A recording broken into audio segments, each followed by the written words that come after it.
বাহলুল নামে এক পাগল ছিল, আল্লাহর পাগল। সেই বাহলুল বাদশা হারুনুর রশিদকে একবার ডাক দিয়েছিল। ডাক দেওয়ার পরে বললেন, হে জাহেল, তুমি আমার কথা শোনো।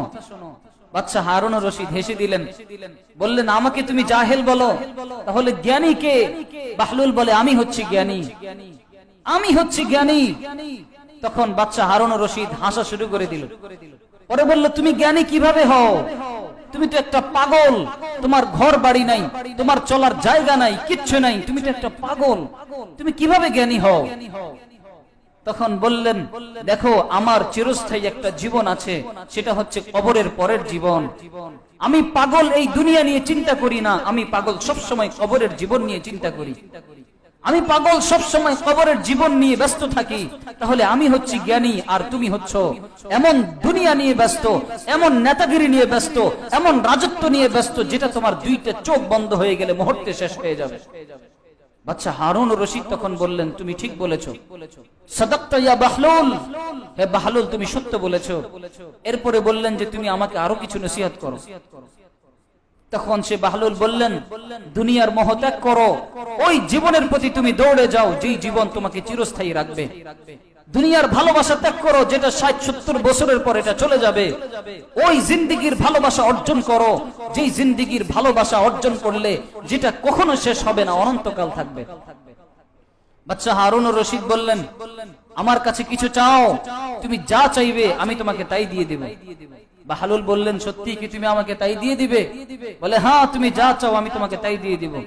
বললেন, তুমি আমার বয়স বাড়িয়ে দাও, তুমি আমার বয়স বাড়িয়ে দাও। বাদশা হারুনুর রশিদ বললেন, লা আকদিরু হাদা, এটা আমার দ্বারা সম্ভব না। একটু পরে আবার বললেন, হ্যাঁ শোনো, তুমি আমাকে আজরাইল থেকে মুক্তি দাও, মালাকুল মউত থেকে মুক্তি দাও।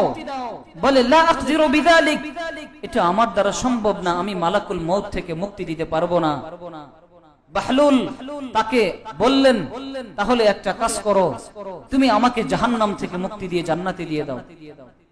বাদশা হারুনুর রশিদ বললেন, না, এটাও আমার দ্বারা সম্ভব নয়। তখন বললেন, ফাআনতা ফাকিরুন, ও হারুনুর রশিদ, তুই তো একটা ফকির, তোর কাছে দেওয়ার মতো কিচ্ছু নেই, তাহলে আমি কেন তোমার কাছে চাইবো? তুমি তো একটা ফকির, তুমি নিজেই দিতে পারো না, তুমি নিজেই আজরাইল থেকে নিজেকে রক্ষা করতে পারো না, তুমি নিজেই মৃত্যু থেকে তোমাকে হেফাজত করতে পারো না, তুমি নিজেই জাহান্নাম থেকে মুক্ত করে তুমি নিজেকে জান্নাতে নিতে পারো না, তুমি নিজেই তো একজন ফকির। আমি তোমার কাছে চাইবো না, আমি সেই আল্লাহর কাছে চাইবো যে আল্লাহ ফকির না।